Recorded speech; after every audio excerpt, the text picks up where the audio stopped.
अनामिका 1973 की भारतीय हिंदी भाषा की रोमांटिक थ्रिलर फिल्म है जो रघुनाथ हिरानी द्वारा निर्देशित है और इसमें जया भादुड़ी के साथ संजीव कुमार ने अभिनय किया है। यह फिल्म 1977 में तेलुगु में कल्पना नाम से बनाई गई थी। देवेंद्र दत्त एक प्रसिद्ध लेखक है। एक रात एक बैठक से लौटते समय वह एक युवा महिला को चलती कार से गिरते हुए देखता है।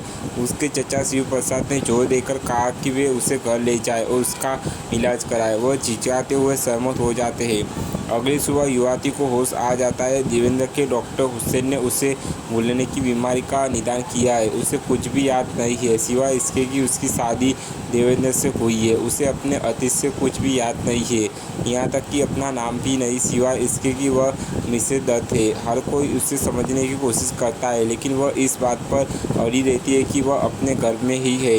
उन्होंने अखबार में उसके लिए एक विज्ञापन पोस्ट किया है लेकिन कई प्रतिक्रिया नहीं मिली है। उसकी नाजुक हालत को देखकर देवेंद्र और शिव प्रसाद ने उसे कुछ समय के लिए रहने देने का फैसला किया है। वे उसे अनामिका का कहते हैं। देवेंद्र एक उग्र स्त्री जैसी धीरे धीरे शांत हो जाता है और उसके करीब बढ़ता है।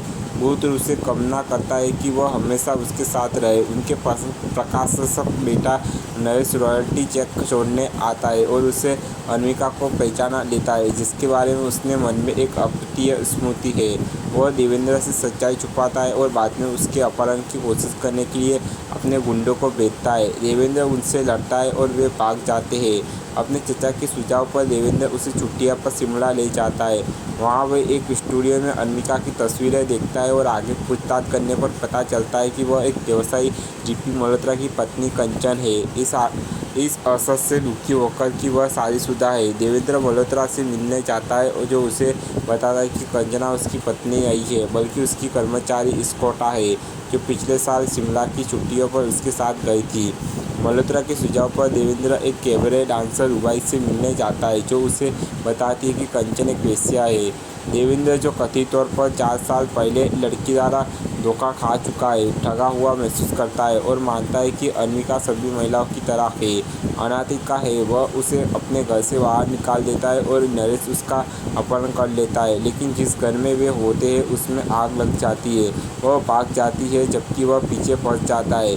शिव प्रसाद जिन्हें अभी भी अनामिका पर भरोसा है ने बाद में देवेंद्र को अनामिका के बारे में अखबार का लेख दिखाया है जिसकी पहचान यह अर्चना के रूप में की गई है जो अपनी मां की ओर से परोपकार के लिए पुरस्कार प्राप्त कर रही है। देवेंद्र एक समारोह में उससे मिलने चाहता है जहां वह उसे पहचानने से इनकार कर देती है और उसका परिचय श्रीमती कश्यप के रूप में कराती है। भ्रमित होकर देवेंद्र ने उससे सच बताने की विनती की है। दिल टूटने पर अनामिका उस पर सभी महिलाओं पर असहनीय करने का आरोप लगाती है लेकिन अंत में उसे अपनी पाप बीती सुनाती है।